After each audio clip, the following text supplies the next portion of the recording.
Hello students, welcome to మెలలా excellence YouTube channel.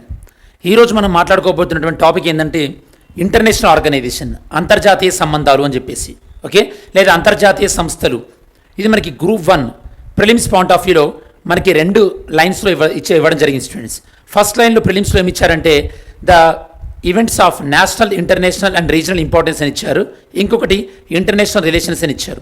ఈ రెండు సందర్భాల్లో ఈ యొక్క ఇంటర్నేషనల్ రిలేషన్స్ అంటే అంతర్జాతీయ సంబంధాల గురించి స్పెషల్గా మెన్షన్ చేశారు. కాబట్టి అట్లీస్ట్ మనం ఎగ్జామ్కి వెళ్ళే కన్నా ముందు అసలు ఇంపార్టెంట్ ఇంటర్నేషనల్ ఆర్గనైజేషన్స్ ఎంతో చూద్దాం.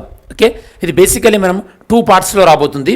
ఫస్ట్ నేను మీకు ఇక ఫస్ట్ పార్ట్లో ఈరోజు మనం ఈ వీడియోలో ఈ ఆర్గనైజేషన్స్ అన్నింటిని గురించి మనం ప్రధానంగా డిస్కస్ చేస్తామన్నమాట. అంటే వీటినే ఫస్ట్ నేను పిక్ చేయడానికి రీజన్ ఏంటంటే ఇవన్నీ కూడా లాస్ట్ 6 మంత్స్లో కరెంట్ అఫైర్స్లో వచ్చినటువంటి ఆర్గనైజేషన్ నేమ్స్. ఓకే, కాబట్టి ఫస్ట్ ఇవి మనం ఫినిష్ చేద్దాం. దాని తర్వాత రిమైనింగ్ ఆర్గనైజేషన్స్ ఇంకొక 10-12 ఉన్నాయి, లేదా 15 ఉండొచ్చు. అవి మనం పార్ట్ 2లో ఫినిష్ చేస్తాం. దాంతో మనకు ఇంటర్నేషనల్ ఆర్గనైజేషన్స్ కూడా ఫినిష్ అవుతుంది. దాంతోపాటు మనం ఆల్రెడీ ఇండియన్ మ్యాప్ పాయింటింగ్ చేసినాము కదా, ఫర్దర్ వీడియోలలో వరల్డ్ మ్యాప్ పాయింటింగ్లో కూడా మనం చెక్ చేద్దాం ఒకసారి, అంటే places of importance in the world. సరే, ఏదేమైనప్పటికీ కూడా ఈ యొక్క ఆర్గనైజేషన్ చూసినట్టయితే కనుక ఫస్ట్ మనం డిస్కస్ చేయబోయేది ఏషియాన్, దాని తర్వాత SCO షాంఘై కోఆపరేషన్ ఆర్గనైజేషన్, దాని తర్వాత సార్క్, అలానే బిమ్స్టెక్, బ్రిక్స్, నామ్ అంటే non alignment movements, Quad, I2U2, AUKUS, G4, G7, G20 ఇవన్నీ కూడా వచ్చినటువంటి టాపిక్స్. మనకి ఈవెన్ UPSCలో చాలా మోడల్ పేపర్లలో కూడా వీటి గురించి అడిగారు. కాబట్టి మనం గ్రూప్ 1 కూడా కొద్దిగా UPSC స్టాండర్డ్స్లోనే ఉంటుందని మనం ఎక్స్పెక్ట్ చేయొచ్చు. కాబట్టి at least international current affairs point of వ్యూలో మనం ఒకసారి చెక్ చేద్దాం. ఇది మనకి నేను మీకు ఇందాక చెప్పినట్టు కరెంట్ అఫైర్స్లో మనకి ఇంటర్నేషనల్ రిలేషన్స్, దాంతోపాటు ఇంటర్నేషనల్ రిలేషన్స్ అండ్ ఈవెంట్స్, ఈ రెండు పాయింట్ ఆఫ్ వ్యూలో మనకి యూజ్ అవుతుంది స్టూడెంట్స్. సరే, ఫస్ట్ మనం డిస్కస్ చేయబోతే ఏంటంటే ASEAN, association for south east Asian nation. ASEAN మనకి ఎందుకు ఇంపార్టెన్స్ అని అడగవచ్చు, ఎందుకంటే మన భారతదేశం యొక్క ఫారిన్ పాలసీ, విదేశాంగ విధానంలో మనం PV నరసింహారావు గారు ఉన్నప్పుడు మనం తీసుకొచ్చినటువంటి విధానం ఏంటి, లుక్ ఈస్ట్ పాలసీ అనే దాన్ని తీసుకోవడం జరిగింది. దాని తర్వాత నరేంద్ర మోడీ గారి ప్రభుత్వం టైంలో ఈ యొక్క లుక్ ఈస్ట్ పాలసీ కాస్త యాక్ట్ ఈస్ట్ పాలసీగా అయిందనమాట. యాక్ట్ ఈస్ట్ పాలసీ, సరే, లుక్ ఈస్ట్ పాలసీ అయినప్పటికీ లేదా యాక్ట్ ఈస్ట్ పాలసీ అయినప్పటికీ వీటి యొక్క ప్రధానమైనటువంటి ఉద్దేశం ఏంటంటే మన భారతదేశంతో ఉన్నటువంటి ఈస్టర్న్ కంట్రీస్ ఉన్నాయి కదా, సౌత్ ఈస్ట్ అంటే ఆగ్నేయాసియా దేశాలైనటువంటి Myanmar, Thailand, Laos, Cambodia, Vietnam, దాంతోపాటు సింగపూర్, ఇండోనేషియా, ఈ దేశాలతో మంచి సంబంధాలు కలిగి ఉండాలని చెప్పేసి మరి దేశాల యొక్క సమూహమే, ఈ యొక్క దేశాల యొక్క గ్రూప్ పేరునే మనం ఏషియాన్ అని మనం అంటున్నాం అనమాట. సరే, మరి ఏషియాన్కి మనకి ఇంత సంబంధం ఉంది కాబట్టి ఏషియాన్తో మనం రిలేషన్స్ ఏర్పాటు చేసుకోవాలనుకుంటున్నాం. కాబట్టి మన ఫారిన్ పాలసీలో ఏషియాన్ గురించి ప్రస్తావించాం. కాబట్టి మరి ఏషియాన్ అంటే ఏంటో తెలుసుకోవాలి కదా. కాబట్టి మనం ఈరోజు ఫస్ట్ ఏషియాన్ గురించి మాట్లాడుకుందాం స్టూడెంట్స్. ఓకే, ఏషియాన్ అంటే association of south east Asian nation. It is a regional organization, అంటే ఒక ప్రాంతీయ సంస్థ స్టూడెంట్స్. ఇది ప్రధానంగా దేన్ని పెంపొందిస్తుంది, పొలిటికల్, రాజకీయపరమైన మరియు సోషల్ స్టెబిలిటీ, సామాజిక పరమైనటువంటి యొక్క స్టెబిలిటీ, సుస్థిరతని పెంపొందించుకోవడానికి ఈ సంస్థను ఏర్పాటు చేసుకోవడం జరిగింది. దీని యొక్క ప్రధానమైనటువంటి ఉద్దేశం, మోటో ఏంది, 1 విజన్, 1 ఐడెంటిటీ, 1 కమ్యూనిటీ. ఇది దీని యొక్క మోటో స్టూడెంట్స్. ఏషియాన్ సెక్రటేరియట్ ఎక్కడుంది మనకి, జకార్తా, ఇండోనేషియాలోని జకార్తాలో ఉంది స్టూడెంట్స్. మనకి ఇండోనేషియా అనేది ప్రపంచంలోనే ముస్లింలు అత్యధికంగా ఉన్నటువంటి ఒకనొక దేశం జకార్తా, ఇండోనేషియా మీరు చెప్పొచ్చు స్టూడెంట్స్. నెక్స్ట్ యొక్క ఏషియాన్ అనేది 1967లో ఏర్పడడం జరిగింది. దీని ద్వారా ఏషియాన్ డిక్లరేషన్. ఈ యొక్క ఏషియాన్ డిక్లరేషన్ మనం బ్యాంకాక్ డిక్లరేషన్ అని అంటారు స్టూడెంట్స్. Bangkok declaration. మరి ఏషియాన్లో సభ్య దేశాలు అంటే ఈ ఫౌండింగ్ మెంబర్స్ స్థాపించినప్పుడు ఉన్నటువంటి దేశాలు ఏంటి, Indonesia, Malaysia, Philippines, Singapore and Thailand. ఇది కాస్త తర్వాత రోజులలో ఎక్స్పాండ్ అయిపోయి విస్తరించి ప్రస్తుతం 10 మెంబర్ కంట్రీస్గా ఉంది. ఏషియాన్ అనేది ఎన్ని మెంబర్ కంట్రీస్గా ఉంది, 10 మెంబర్ కంట్రీస్గా ఉంది స్టూడెంట్స్. ఓకే, ఈ యొక్క ఏషియాన్ దేశాలు 10 మెంబర్ కంట్రీస్ అని చెప్పాను కదా. ఇక్కడ మీకు అడిషనల్ ఇన్ఫర్మేషన్ కూడా మీరు నోట్ డౌన్ చేసుకోండి. సో ఈ 10 మెంబర్ కంట్రీస్ ఏవైతే ఉన్నాయో, ఏషియాన్లో ఉన్నటువంటి 10 సభ్య దేశాలు plus, okay, 10 member countries plus ఒక 5 మెంబర్ కంట్రీస్, 5 అదర్ కంట్రీస్ అంటే వేరే దేశాలు, 5 వేరే దేశాలు. ఏంటి 5 వేరే దేశాలు, చైనా, దాంతోపాటు జపాన్, దాంతోపాటు south Korea, south Korea, next Australia, next New Zealand. ఈ విధంగా 10 కంట్రీస్ ప్లస్ 5 ఓవరాల్గా 15 కంట్రీస్. వీటిని అన్నింటినీ కలిపి మనం ఏమంటామంటే ఆర్సీఈపీ అంటారు students. RCEP regional comprehensive economic partnership అని అంటుంటారు, ఆర్సీఈపీ అని. ఇందులో ఇండియాని జాయిన్ అవ్వమని అడిగారు, బట్ ఇండియా జాయిన్ అవ్వలేదు. ఎందుకంటే మన యొక్క ఎకనామిక్ ఇంట్రెస్ట్ అనేవి దీనివల్ల ఏం పెద్ద యూజ్ అవ్వట్లేదు మనకని చెప్పేసి. 1967లో ఏషియాన్ ఫామ్ అయింది. 1991లో ఈ యొక్క భారతదేశం తన యొక్క లుక్ ఈస్ట్ విధానాన్ని ప్రకటించింది పివి నరసింహారావు గారి ప్రభుత్వంలో. ఓకే, నేను కొంతమందికి IR classes, international relations classes చెప్పేటప్పుడు చెప్పాను. యుఎస్ఎస్ఆర్ ఈ యొక్క సోవియట్ రష్యా విచ్ఛిన్నమైన తర్వాత మన భారతదేశం ఈ యొక్క ఈస్టర్న్ కంట్రీస్ అంటే ఈ యొక్క ఆగ్నేయాసియా దేశాలతోని సంబంధాలు మెరుగుపరచుకోవడం స్టార్ట్ చేసిందనమాట. అందులో భాగంగానే 1992 India become the ASEAN's sectoral dialogue partner. అంటే కొన్ని విభాగాలలో ఏషియాన్ సంస్థతోని లేదా ఏషియాన్ యొక్క ప్రాంతీయ సహకార సంస్థతోని మనం చర్చలు జరపడం స్టార్ట్ చేశాం. 1995లో ఇండియా ఫుల్ డైలాగ్ పార్ట్నర్ అంటే రెగ్యులర్గా వీళ్ళతో చర్చలు జరపడం స్టార్ట్ అయింది. ఇది పెద్దగా మనకి ఇంపార్టెంట్ కాదు. ఏది ఇంపార్టెంట్ అంటే మనకి 1996 ఇది important students. India became a member of ASEAN regional forum. ఇక ఏషియాన్ యొక్క ప్రాంతీయ ఫోరం అనేది ఉంటుంది కదా, అందులో ఇండియా అనేది సభ్యత్వం తీసుకోవడం జరిగింది. 2018లో ఇండియా యొక్క ఏషియాతోని తన యొక్క 25 సంవత్సరాల సుదీర్ఘంగా ఉన్నటువంటి సంబంధాలను పూర్తి చేసుకోవడం జరిగింది స్టూడెంట్స్. అలానే ఈ యొక్క ఏషియాన్ దేశాల యొక్క హెడ్స్ ఎవరైతే ఉన్నారో, అధ్యక్షులు ఎవరైతే ఉన్నారో వాళ్ళందరూ కూడా మనకి 26 జనవరి 2018 ఆ యొక్క రిపబ్లిక్ డేకి మనం గెస్ట్లను పిలుస్తుంటాం కదా, అలా రిపబ్లిక్ డే గెస్ట్గా ఈ యొక్క ఏషియాన్ దేశాల యొక్క నాయకులను పిలవడం జరిగింది. ఇక్కడ మీకు ఒక విషయం గుర్తుపెట్టుకోండి స్టూడెంట్స్, ఎవ్రీ రిపబ్లిక్ డేకి మనం ఒక గెస్ట్ని పిలుస్తాం. ఇలా మనం ఫస్ట్ రిపబ్లిక్ డేకి మనం పిలిచినటువంటి గెస్ట్ ఎవరు? ఫస్ట్ రిపబ్లిక్ డేకి మన ఇండియా యొక్క గెస్ట్ ఎవరు? ఆన్సర్ చేయండి. నెక్స్ట్ మనం డిస్కస్ చేయబోతుంది ఏంటంటే ఇక్కడ మీకు Pakistan, India, China, Tajikistan, Kyrgyzstan, Uzbekistan, Kazakhstan, Russia ఇవన్నీ కనిపిస్తున్నాయి. కాబట్టి మనకేం అర్థం కావాలంటే నెక్స్ట్ మనం మాట్లాడుకోబోతున్నటువంటి ఏంటంటే ఈ యొక్క ఎస్సీఓ, షాంఘై కోఆపరేషన్ ఆర్గనైజేషన్. చూడండి, షాంఘై కోఆపరేషన్ ఆర్గనైజేషన్ ఒకప్పుడు ఈ యొక్క రష్యా, దాంతోపాటు కజకిస్తాన్, దాంతోపాటు కిర్గిస్తాన్, దాంతోపాటు ఈ యొక్క తజకిస్తాన్ ఇవన్నీ కూడా ఒకప్పుడు యుఎస్ఎస్ఆర్లో భాగమే. ఎప్పుడైతే యుఎస్ఎస్ఆర్ విడిపోయిందో యుఎస్ఎస్ఆర్లో ఉన్నటువంటి ఈ దేశాలన్నీ చైనాతో బార్డర్ని కలిగి ఉన్నాయి. కాబట్టి చైనాతో ఎలాంటి ఇబ్బందులు రావద్దని చెప్పేసి ఈ కంట్రీస్ అన్నీ కూడా ఒక గ్రూప్గా ఏర్పడ్డాయి. ఏ కంట్రీస్? చైనా 1, రష్యా 2, కజకిస్తాన్ 3, దాంతోపాటు కిర్గిస్తాన్ 4, దాని తర్వాత ఈ యొక్క తజకిస్తాన్ 5. దీన్నే మనం షాంఘై 5 అన్నాం. ఏమన్నాం? షాంఘై 5. ఈ షాంఘై 5లో తర్వాత ఉజ్బెకిస్తాన్ జాయిన్ అయింది. అప్పుడు అది కాస్త ఎస్సీఓ, షాంఘై కోఆపరేషన్ ఆర్గనైజేషన్ అయింది. దాని తర్వాత అందులో పాకిస్తాన్, ఇండియా కూడా జాయిన్ అయింది. దాని తర్వాత రోజులలో మొన్న రీసెంట్గా ఈ యొక్క ఇరాన్ కూడా జాయిన్ అవ్వడం జరిగింది. ఇరాన్ కూడా 8వ దేశంగా జాయిన్ అవ్వడం జరిగింది స్టూడెంట్స్. ఇది ప్రధానంగా SCO, Shanghai cooperation organization meeting కూడా రీసెంట్గా జరిగింది. ఎక్కడ అంటే సమర్కండ్లో జరిగింది. మరి ఈ విధంగా షాంఘై కోఆపరేషన్ ఆర్గనైజేషన్ న్యూస్లో వచ్చింది కాబట్టి ఒకసారి ఎస్సీఓకి సంబంధించిన ఇన్ఫర్మేషన్ చెక్ చేద్దాం. ఎస్సీఓ అనేది మనకి పర్మనెంట్ ఆర్గనైజేషన్, యొక్క political, economic and military organization. దాంతోపాటు ఇది ఏర్పడింది 2001. ఇది ఒరిజినల్గా ఇది ఎప్పుడు ఇంప్లిమెంటేషన్లోకి వచ్చిందంటే 2003 నుంచి ఇంప్లిమెంటేషన్లోకి వచ్చింది. ఇది ఒరిజినల్గా ఏ సంస్థగా ఏర్పడింది? షాంఘై 5 అన్న సంస్థగా ఏర్పడింది. తర్వాత ఉజ్బెకిస్తాన్ జాయిన్ అయిన తర్వాత ఎస్సీఓ, షాంఘై కోఆపరేషన్ ఆర్గనైజేషన్గా పేరు మార్చుకోవడం జరిగింది. ఇండియా, పాకిస్తాన్ ఇందులో 2017లో జాయిన్ అవ్వడం జరిగింది స్టూడెంట్స్. మొన్న రీసెంట్గా 17 సెప్టెంబర్ 2021లో ఇరాన్ మెంబర్షిప్కి అప్లై చేస్తే రీసెంట్గా ఇరాన్ మెంబర్షిప్ను కూడా యాక్సెప్ట్ చేయడం జరిగింది. మరి ఇక ఎస్సీఓ సెక్రటేరియట్ బీజింగ్లో ఉంది. ఎస్సీఓల యొక్క అఫీషియల్ లాంగ్వేజ్ మనకి రష్యన్, దాంతోపాటు చైనీస్. ఈ యొక్క ఎస్సీఓ యొక్క పీస్ కీపింగ్ మిషన్ 2021 ఇందులో అంటే ఇది రష్యాలో జరిగింది మిలిటరీ ఎక్సర్సైజ్. ఇందులో భారతదేశం కూడా ఇన్వాల్వ్ అయింది స్టూడెంట్స్. అలానే రీసెంట్గా ఎస్సీఓ మీటింగ్ 2022 మీటింగ్ ఎక్కడ జరిగింది? సమర్కండ్, ఉజ్బెకిస్తాన్లో జరిగింది. ఇక్కడే చైనా వాళ్ళు ఏమన్నారంటే మేము తీవ్రవాదం పైన తీవ్రమైన చర్యలు తీసుకుంటామన్నారు. కాకపోతే ఏం జరిగింది?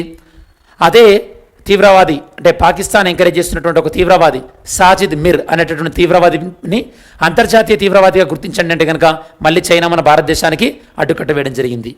దాంతోపాటు ఈ యొక్క ఎస్సీఓకి మన భారతదేశం 2023 నెక్స్ట్ ఇయర్లో అధ్యక్షత వహించబోతుంది కాబట్టి ఎస్సీఓ మనకి చాలా చాలా ఇంపార్టెంట్. అలానే ఎస్సీఓ మన భారతదేశంలోని వారణాసిని ఎస్సీఓ యొక్క టూరిజం అండ్ కల్చరల్ క్యాపిటల్గా కూడా గుర్తించడం జరిగింది. ఈ యొక్క ఎస్సీఓ డిఫెన్స్ మినిస్టర్ మీటింగ్ మనకి ఈసారి తాష్కెంట్లో జరిగింది. తాష్కెంట్ అనగానే మీకు తాష్కెంట్ ఒప్పందం 1966 గుర్తు రావాలి స్టూడెంట్స్. ఈ ఒప్పందం చేసుకోవడానికి మొరార్జీ దేశాయ్ గారు ఈ యొక్క లాల్ బహదూర్ శాస్త్రి గారు ఈ యొక్క 1966లో తాష్కెంట్ వెళ్ళడం జరిగింది. అక్కడ చనిపోయారు లాల్ బహదూర్ శాస్త్రి. ఓకే, ఎస్సీఓ అది మనకి. దాంతోపాటు ఎస్సీఓ యొక్క వర్కింగ్ మెకానిజం అనేది ఈ విధంగా ఉంటుంది. ఎస్సీఓలో నిర్ణయాలు తీసుకునేటటువంటి హైయెస్ట్ ఆర్గనైజేషన్ ఏంటంటే council of heads of states. అంటే ఈ వివిధ దేశాల యొక్క ప్రధానమంత్రులు కానీ రాష్ట్రపతులు కానీ ఇందులో ఉంటారనమాట. మనకి ఎగ్జామినేషన్ పాయింట్ ఆఫ్ వ్యూ ఇంకోటి ఇంపార్టెంట్ అంటే ఎస్సీఓకి ఒక ఆర్గనైజేషన్ ఉంటుంది. ఎస్సీఓలో దాని పేరు ఏంటంటే రాట్స్, ఆర్ఏటిఎస్ అంటే SCO regional anti terrorist structure rods. దీని ఫుల్ ఫామ్ కూడా గుర్తుపెట్టుకోండి, రేపు ఎగ్జామినేషన్లో అడిగే అవకాశం ఉంటుంది. నెక్స్ట్ ఇంపార్టెంట్ ఆర్గనైజేషన్ ఇది మనం డిస్కస్ చేయబోతుంది. ఇక్కడ ఆఫ్ఘనిస్తాన్ చూస్తున్నాం, పాకిస్తాన్ చూస్తున్నాం, దాంతోపాటు నేపాల్, భూటాన్, బంగ్లాదేశ్, ఇండియా, శ్రీలంక అండ్ మాల్దీవ్స్. కాబట్టి ఇది ఏంటని చెప్పొచ్చు మనం సార్క్. నెక్స్ట్ మనం డిస్కస్ చేయబోతున్నది ఏంటంటే సార్క్ స్టూడెంట్స్. సార్క్ యొక్క ఫుల్ ఫామ్ తెలియాలి ఫస్ట్ మనకు బేసిక్ ఇన్ఫర్మేషన్. అంటే south Asia association for regional cooperation, SAARC. ఈ యొక్క సార్క్ ఏర్పడింది 8th December 1985. బాగా గుర్తుపెట్టుకోండి. అంతకుముందు సార్క్ యొక్క మీటింగ్స్ చాలా రెగ్యులర్గా జరిగేవి. ఎప్పుడైతే కనుక పాకిస్తాన్ తీవ్రవాద కార్యకలాపాలను ఎంకరేజ్ చేస్తుంది ఈ మధ్యలో ఇటీవల కాలంలో, అప్పటి నుండి యొక్క సార్క్ మీటింగ్ అనేది ఎక్కువ జరగట్లేదు. సార్క్ యొక్క ప్రాధాన్యత తగ్గింది. ఈ మధ్యలో సార్క్కి ప్రత్యామ్నాయంగా దేని యొక్క ప్రాధాన్యత పెరిగింది? బిమ్స్టెక్ యొక్క ప్రాధాన్యత పెరిగింది స్టూడెంట్స్. ఆ యొక్క బిమ్స్టెక్ గురించి కూడా మనం డిస్కస్ చేస్తాం. ఓకే, ఇందులో మనకి 7 ఫౌండింగ్ మెంబర్స్ అంటే వ్యవస్థాపక దేశాల సంఖ్య ఎంత? 7. దాని తర్వాత ఆఫ్ఘనిస్తాన్ అనేది 2005లో జాయిన్ అయింది స్టూడెంట్స్. సార్క్ యొక్క సెక్రటేరియట్ హెడ్ క్వార్టర్ ప్రధానంగా మనకి కాట్మండ్ నేపాల్లో ఉంది. సార్క్ దేశాలన్నింటికీ ఉపయోగపడుతుందని చెప్పేసి ఈ యొక్క భారతదేశం సార్క్ శాటిలైట్, దీన్ని మనం GSAT-9 SAARC satellite, very very important, GSAT-9 అనే దాన్ని కూడా మనం లాంచ్ చేయడం జరిగింది. ఆఫ్ కోర్స్ ఇందులో పాకిస్తాన్ వాళ్ళు భాగస్వామ్యం అవ్వలేదు, పాకిస్తాన్ వాళ్ళు వద్దనుకున్నారు అనమాట. ఓకే, ఆఫ్ కోర్స్ ఎందుకంటే పాకిస్తాన్ భారతదేశానికి సహకరించాలని అనుకోవట్లేదు కాబట్టి ఇందులో సర్ప్రైజ్ ఏం లేదు. లాస్ట్ టైం సార్క్ సమ్మిట్ పాకిస్తాన్లో జరగాల్సి ఉంది, అది వాయిదా పడింది. ఓకే, సో దానికన్నా ముందు నేపాల్లో జరిగింది. నేపాల్లో జరిగినటువంటి సమావేశమే చివరి సమావేశం అనమాట సార్క్కి సంబంధించింది. నెక్స్ట్ ఇక్కడ మీరు నేపాల్ చూడొచ్చు, నేపాల్, ఇండియా, అలానే భూటాన్, బంగ్లాదేశ్, మయన్మార్, థాయిలాండ్, శ్రీలంక చూడొచ్చు. ఏంటి ఇవన్నీ కామన్గా అంటే ఈ యొక్క కామన్గా కలిగి ఉన్నటువంటిది ఏంది? బే ఆఫ్ బెంగాల్, బంగాళాఖాతాన్ని ఈ యొక్క బార్డర్గా కలిగి ఉన్నాయి. మరి బంగాళాఖాతాన్ని బార్డర్గా కలిగినటువంటి దేశాలన్నీ కూడా ఒక సంస్థగా ఏర్పడ్డాయి. దాని పేరే బిమ్స్టెక్. దాని పేరు ఏం students? BIMSTEC, bay of Bengal initiative for multi sectoral technical economic cooperation. అంటే బంగాళాఖాత ప్రాంతంలో ఈ యొక్క టెక్నికల్ అంటే సాంకేతికపరమైన మరియు ఆర్థికపరమైన సహకారం అందించుకోవడానికి ఈ దేశాలన్నీ కూడా ఒక గ్రూపుగా ఏర్పడ్డాయి. దాని పేరే బిమ్స్టెక్ స్టూడెంట్స్. బిమ్స్టెక్ యొక్క ఫుల్ ఫామ్ ఆల్రెడీ మనం ఇక్కడ డిస్కస్ చేయడం జరిగింది. Bay of Bengal initiative for multi sectoral technical and economic cooperation. ఇది ప్రధానంగా బే ఆఫ్ బెంగాల్ని కేంద్రంగా చేసుకొని ఏర్పడడం జరిగింది. ఈ యొక్క బిమ్స్టెక్లో నేను మీకు ఇంతకుముందే చెప్పాను ఏమని, ఇక సార్క్ యొక్క ప్రాధాన్యత తగ్గుతుంది, బిమ్స్టెక్ యొక్క ప్రాధాన్యత పెరుగుతున్నటువంటి ఈ సందర్భంలో మనకి బిమ్స్టెక్ గురించి చాలా చాలా ఇంపార్టెంట్ తెలుసుకోవాల్సినటువంటి ఇన్ఫర్మేషన్ ఎంతైనా ఉంది. ఇక బిమ్స్టెక్ 1997లో ఏర్పడింది. దేని ద్వారా? బ్యాంకాక్ డిక్లరేషన్ ద్వారా. మొదటగా ఇందులో 4 సభ్య దేశాలు ఉండేవి. ఆ 4 సభ్య దేశాలు ఏంటంటే బంగ్లాదేశ్, ఇండియా, శ్రీలంక, థాయిలాండ్. దాని తర్వాత మయన్మార్ తర్వాత నేపాల్, భూటాన్ కూడా జాయిన్ అయింది. ఈ యొక్క నేపాల్, భూటాన్ ఎందుకు జాయిన్ అయినాయి మీకు డౌట్ రావచ్చు. నేపాల్ కానీ భూటాన్కి కానీ ఈ యొక్క బంగాళాఖాతంతో తీరం లేదు కదా, అయినా ఎందుకు జాయిన్ అయినాయి? ఎందుకంటే మీరు ఇక్కడ మ్యాప్లో చూస్తే నేపాల్కి, భూటాన్కి వీటికి సముద్ర మార్గం లేదు. అంటే ఇవి ఖచ్చితంగా బే ఆఫ్ బెంగాల్ పైన డిపెండ్ అవ్వాల్సిందే. కాబట్టి ఇవి కూడా రిక్వెస్ట్ చేసాయి అనమాట, ఇందులో సభ్యత్వం తీసుకుంటామని చెప్పేసి. దానివల్ల వాటికి కూడా సభ్యత్వం ఇవ్వడం జరిగింది స్టూడెంట్స్. మరి దీని యొక్క సెక్రటేరియట్ ఎక్కడుంది? దీని యొక్క సచివాలయం ఢాకా, బంగ్లాదేశ్లో ఉంది. దాంతోపాటు మార్చ్ 2022 మన జరిగినటువంటి 2022 మార్చిలో యొక్క బిమ్స్టెక్ యొక్క 5వ మీటింగ్ 5th సమ్మిట్ అనేది జరిగింది. ఎక్కడ జరిగింది స్టూడెంట్స్? కొలంబో శ్రీలంకలో జరిగింది స్టూడెంట్స్. శ్రీలంకలో జరిగింది. ఈ సంవత్సరం శ్రీలంకలో ఆర్థిక సంక్షోభం కూడా నడుస్తుంది కాబట్టి మరి శ్రీలంకలో జరిగినటువంటి ఈ మీటింగ్కి చాలా ప్రాధాన్యత సంతరించుకున్నటువంటిది మీరు అర్థం చేసుకోవాలి. నెక్స్ట్ ఏంటంటే ప్రపంచవ్యాప్తంగా చాలా వేగంగా అభివృద్ధి చెందుతున్నటువంటి కొన్ని దేశాలు ఒక కూటమిగా ఏర్పడ్డాయి. దాని పేరు బ్రిక్స్. ఈ యొక్క బ్రిక్స్లో బ్రెజిల్, దాని తర్వాత Russia, India, China, south Africa ఈ దేశాలు ఉంటాయి అన్నమాట. ఎప్పుడైనా గుర్తుపెట్టుకోండి, బ్రిక్స్ మీటింగ్ ఎలా జరుగుతాయి అంటే ఈ సంవత్సరం ఇండియాలో జరిగితే నెక్స్ట్ టైం మీటింగ్లో చైనా జరుగుతుంది, దాని తర్వాత సౌత్ ఆఫ్రికాలో, ఇలా ఒక ఆర్డర్ ప్రకారం బ్రిక్స్ యొక్క మీటింగ్ జరుగుతుంటాయి స్టూడెంట్స్. మరి ఈ సందర్భంలో బ్రిక్స్ చూసినట్టయితే నేను మీకు ఇందాక చెప్పినట్టు ఈ దేశాలన్నీ కూడా బ్రిక్స్లో భాగం స్టూడెంట్స్. ఇవన్నీ కూడా బ్రిక్స్లో భాగం. 2001లో బ్రిటిష్ ఎకానమిస్ట్, ఇది మనకు చాలా important, British economist Jim O'Neill BRIC అనే దాన్ని బ్రిక్ అనే పదాన్ని ప్రతిపాదించాడు. దాని తర్వాత సౌత్ ఆఫ్రికా ఇందులో జాయిన్ అయిన తర్వాత అది కాస్త బ్రిక్స్ అయింది స్టూడెంట్స్. సౌత్ ఆఫ్రికా 2010లో బ్రిక్స్లో జాయిన్ అవ్వడం జరిగింది. ఈ యొక్క బ్రిక్స్ యొక్క ప్రధానమైనటువంటి హెడ్ క్వార్టర్ షాంఘై. ఈ యొక్క బ్రిక్స్ దేశాలు తమలో తాము సహకరించుకోవడానికి, ఏ విధంగా ఆర్థికంగా సహకరించుకోవడానికి ఒక బ్యాంకును కూడా ఏర్పాటు చేసుకున్నాయి. దాని పేరు న్యూ డెవలప్మెంట్ బ్యాంక్. ఈ యొక్క 6th బ్రిక్స్ మీటింగ్ ఎక్కడ జరిగింది? బ్రెజిల్, ఫోర్టలీజా. ఈ యొక్క 6th మీటింగ్లో యొక్క న్యూ డెవలప్మెంట్ బ్యాంక్ గురించి ఒక తీర్మానాన్ని కూడా చేసుకోవడం జరిగింది. Very very important. దీన్ని మనం ఫోర్టలీజా డిక్లరేషన్ అని కూడా అంటారు. ఫోర్టలీజా డిక్లరేషన్ అని కూడా మనం అంటుంటాం స్టూడెంట్స్. రీసెంట్గా మన భారతదేశ ప్రధాని 14వ బ్రిక్స్ మీటింగ్ జాయిన్ అయింది. ఈ 14వ బ్రిక్స్ మీటింగ్కి అధ్యక్షత వహించింది. కోవిడ్ సందర్భంలో ఈ మీటింగ్ ఆన్లైన్లో వర్చువల్గా జరిగింది. దీనికి అధ్యక్షత వహించింది చైనా. ఈసారి 14వ బ్రిక్స్ మీటింగ్ యొక్క ప్రధానమైనటువంటి మెయిన్ థీమ్ ఏంటంటే fostering high quality BRICS partnership usher in new era for global development. అంటే ప్రపంచం యొక్క అభివృద్ధి కోసము ఈ యొక్క బ్రిక్స్ దేశాల మధ్యలో చాలా నాణ్యమైనటువంటి సహకారం ఎంతో అవసరం అని చెప్పేసి థీమ్. 13th మనకి ఇండియా చైర్మన్షిప్ తీసుకోవడం జరిగింది 2021 విషయంలో స్టూడెంట్స్. ఓకే, బాగా గుర్తుపెట్టుకోండి. ఇది మనకి బ్రిక్స్. నెక్స్ట్ ఇక్కడ మీరు చూస్తున్నట్టు నాన్ అలైన్మెంట్ మూమెంట్. దీన్ని మనం అలీనోద్యమం అని కూడా అనొచ్చు. అంటే రెండవ ప్రపంచ యుద్ధం తర్వాత దేశాలన్నీ కూడా రెండుగా విడిపోయినాయి అన్నమాట. కొన్ని దేశాలేమో అమెరికాను సపోర్ట్ చేసేవి, కొన్ని దేశాలేమో సోవియట్ రష్యాని సపోర్ట్ చేసేది. ఇండియా రెండు గ్రూపులలో కూడా జాయిన్ అవ్వకుండా ఇండియా మధ్య మార్గాన్ని ఫాలో అయింది. దాన్నే నాన్ అలైన్మెంట్ మూమెంట్స్, అలీన ఉద్యమం అన్నమాట. ఓకే, అలీనం అంటే ఎవరితోని కూడా విలీనం అవ్వలేదు అని చెప్పేసి. మరి యొక్క నాన్ అలైన్మెంట్ మూమెంట్స్, అలీన ఉద్యమంలో ప్రధానమైనటువంటి భూమిక పోషించినటువంటి వ్యక్తులు ఎవరంటే జవహర్లాల్ నెహ్రూ గారు, అలానే ఈ యొక్క Kwame Nkrumah, Ghana, Ahmed Sukarno, Abdul Nasser and Joseph Tito. వీళ్ళు ప్రధానంగా యొక్క నాన్ అలైన్మెంట్ మూమెంట్లో పాత్ర పోషించడం జరిగింది స్టూడెంట్స్. మరొకసారి మీరు చూసినట్టయితే కనుక నాన్ అలైన్మెంట్ మూమెంట్స్ నేను మీకు ఇందాక చెప్పినట్టు కోల్డ్ వార్ టైంలో, ఈ యొక్క ప్రచ్ఛన్న యుద్ధం నడుస్తున్న టైంలో సోవియట్ యూనియన్ వైపు కాకుండా, అమెరికా వైపు కాకుండా ఇండిపెండెంట్గా ఉండాలనుకున్న వాళ్ళు నామ్ ఏర్పాటు చేసుకోవడం జరిగింది. సరే, ఈ యొక్క నామ్ని ఎప్పుడు ఏర్పాటు చేసుకుందామని డిసైడ్ అయ్యారు? 1955. ఏ సందర్భంలో? ఇండోనేషియాలో జరిగినటువంటి సదస్సు. ఏ సదస్సు అది? బాండూంగ్ కాన్ఫరెన్స్, బాండూంగ్ సదస్సు. మరి ఫస్ట్ నామ్ సమ్మిట్ ఎక్కడ జరిగింది? బెల్గ్రేడ్ అనేది ఇప్పుడు సెర్బియా క్యాపిటల్, అప్పట్లో యుగోస్లేవియా స్టూడెంట్స్. ఇప్పుడు సెర్బియా క్యాపిటల్ బెల్గ్రేడ్, అప్పుడు యుగోస్లేవియా. ఇప్పుడు నామ్లో ఉన్నటువంటి సభ్య దేశాలు ఎంత? 120 మెంబర్స్. ఇందులో ఎక్కువ దేశాలు కూడా ఆఫ్రికా నుండి ఉన్నాయి. దాని తర్వాత ఎక్కువ దేశాలు మనకి ఏషియా నుండి ఉన్నాయి స్టూడెంట్స్. ఓకే, ఇది మనకి నామ్కి సంబంధించినటువంటి ఇన్ఫర్మేషన్. అలానే 1961లో యొక్క నాన్ అలైన్మెంట్ మూమెంట్స్ తమ యొక్క ఫస్ట్ కాన్ఫరెన్స్ని నేను మీకు ఇందాక చెప్పినట్టు బెల్గ్రేడ్లో చేసుకోవడం జరిగింది.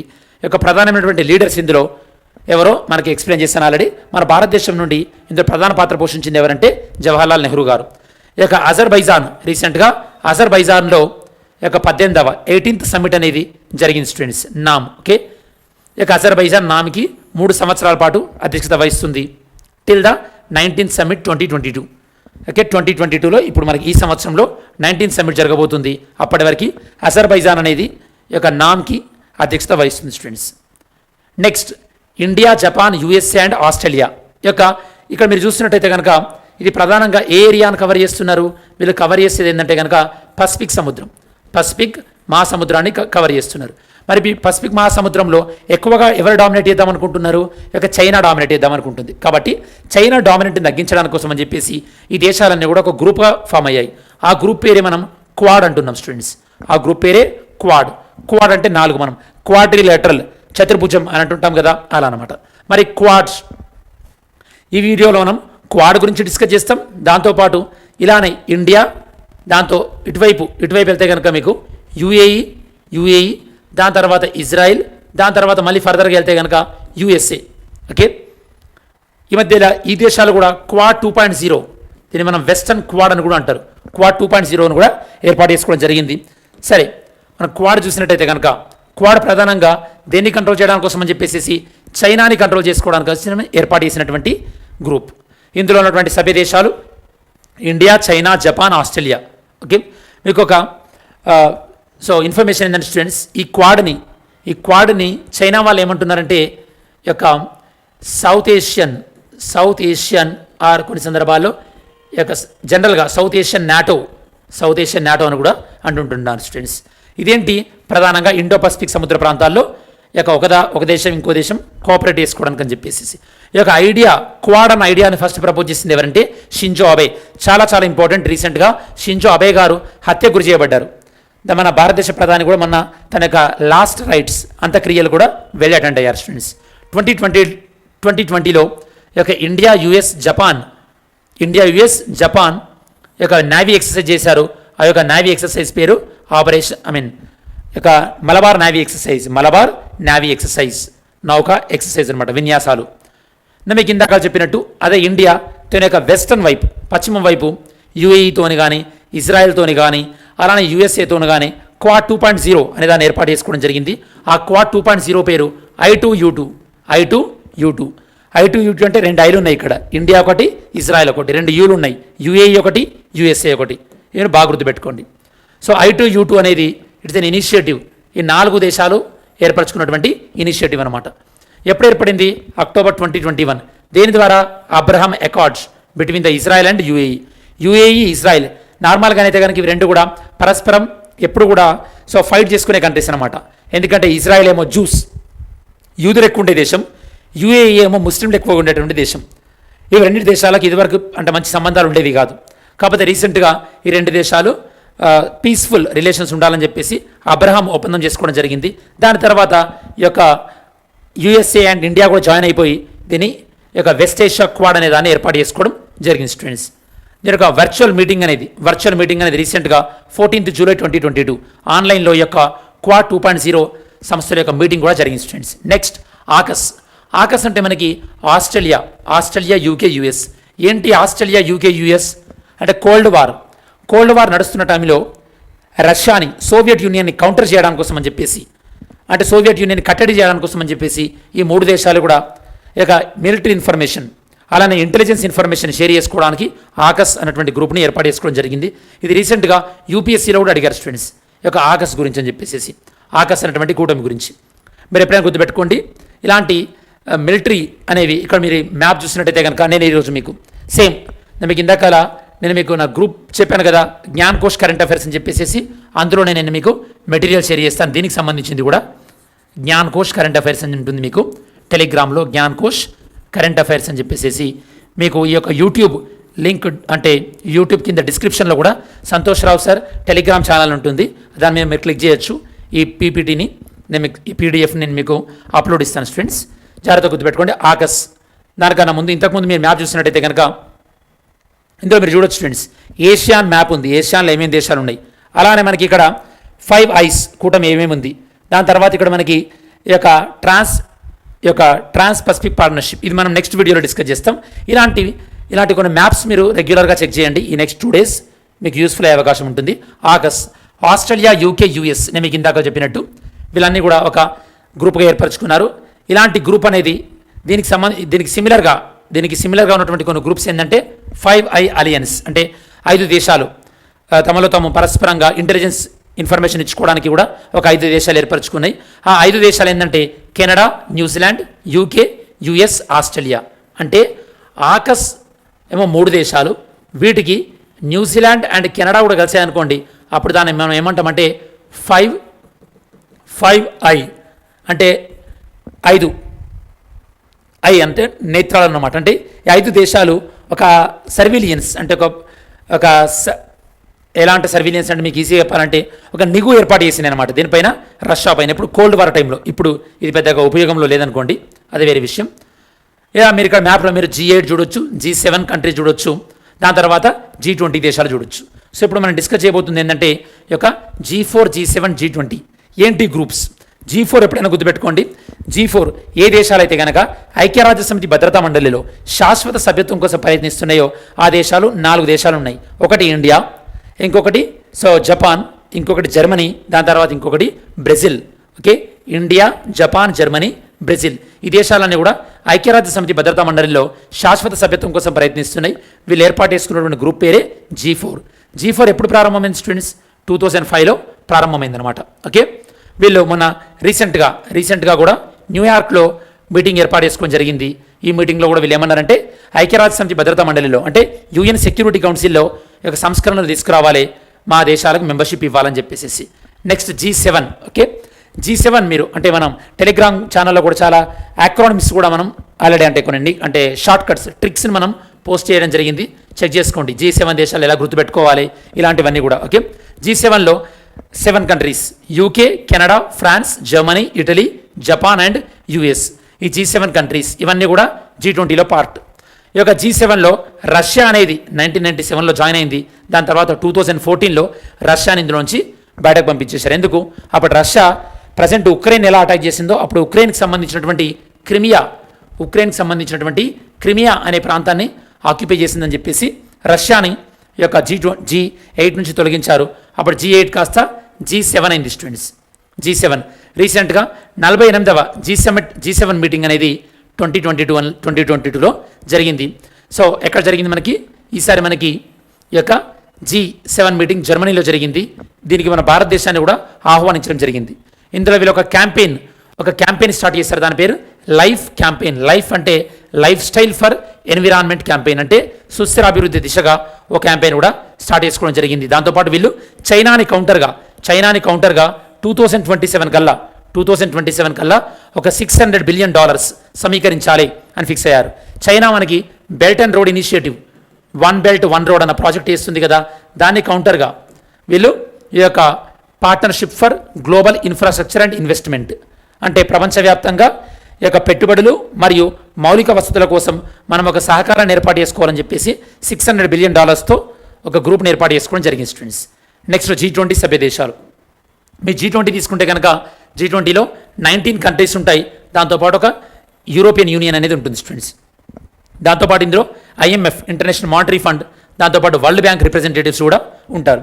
స్పెషాలిటీ ఏంటంటే G20కి ఒక సెక్రటేరియట్ అంటూ లేదు స్టూడెంట్స్. మరి నెక్స్ట్ మన G20కి అధ్యక్షత వహించేది ఎవరు?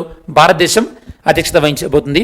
G20కి ప్రస్తుతం అధ్యక్షత వహిస్తున్న వాళ్ళు, భవిష్యత్తులో నెక్స్ట్ ఇయర్ అధ్యక్షత వహించే వాళ్ళు, లాస్ట్ ఇయర్ అధ్యక్షత వహించే వాళ్ళు, ఈ 3 దేశాలను మనం ఏమంటామంటే G20 ట్రాయికా అంటారు. ఏమంటారు? G20 ట్రాయికా అని అంటుంటారు స్టూడెంట్స్. ఓకే, మరి ప్రస్తుతం అధ్యక్షత వహిస్తుంది ఎవరు G20కి? ఇటలీ. లాస్ట్ టైం ఎవరు? ఇండోనేషియా. నెక్స్ట్ టైం ఎవరు? India. Okay, next time India students. ఈ సంవత్సరం October 31 లాస్ట్ ఇయర్ ఇటలీ వహించింది. ఈ సంవత్సరం యొక్క నవంబర్ లేదా అక్టోబర్ ఎండింగ్ నుంచి మన భారత్ అనేది దీనికి అధ్యక్షత వహించడం స్టార్ట్ చేస్తుంది. నెక్స్ట్ ఇయర్ మనకి యొక్క G20 మీటింగ్ మన భారతదేశంలో ఎక్స్పెక్ట్ చేయొచ్చు స్టూడెంట్స్. ఇందాక సేమ్ ఇండియా విల్ అస్యూమ్ G20కి అధ్యక్షత వహిస్తుంది భారతదేశం ఎప్పటి నుంచి? December 1, 2022 ఈ సంవత్సరం నుంచి నెక్స్ట్ ఇయర్ November 30, 2023 వరకు కూడా. వచ్చే సంవత్సరం G20 మీటింగ్ మన భారతదేశంలో న్యూఢిల్లీలో జరగవచ్చు అని అంటున్నారు. మరి ఇండియా G20 అధ్యక్షత వహించినప్పుడు ఇండియా ఎవరిని ఇన్వైట్ చేస్తుందట? బంగ్లాదేశ్ని, ఈజిప్ట్ని, Mauritius, Netherlands, Nigeria, Oman, Singapore, Spain, UAE ఈ దేశాలను మన భారతదేశం ఈ యొక్క G20లో యొక్క ఆహ్వానిత దేశాలుగా మన భారతదేశం ఇన్వైట్ చేయబోతుంది అన్నటువంటి కథనాలు ఉన్నాయి స్టూడెంట్స్. అలానే మీకు ఇంకా ఫర్దర్గా ఇంపార్టెంట్ సమ్మిట్స్ ఏంటంటే ఈ డేట్స్ ఒకసారి మీరు చెక్ చేసుకోండి. బ్రిక్స్ మీటింగ్ డేట్ ఎప్పుడు, అలానే SCO సమ్మిట్, G10, G7, ఎపిక్ యొక్క Asia Pacific and organisation for association for petroleum exporting countries, అలానే ఏషియాన్, వీటి యొక్క ఇంపార్టెంట్ మీటింగ్స్ ఏంటో కూడా మీరు చెక్ చేసుకోవచ్చు ఈ స్లైడ్ నుంచి. ఈ మెటీరియల్ మొత్తం కూడా నేను మీకు టెలిగ్రామ్ ఛానల్లో షేర్ చేస్తాను స్టూడెంట్స్. ఇది స్టూడెంట్స్ ఓవరాల్గా మీకు ఈ యొక్క ముఖ్యమైన అంతర్జాతీయ సంస్థలు అనేటువంటి టాపిక్ గురించి సంబంధించినటువంటి సమగ్రమైన విశ్లేషణ.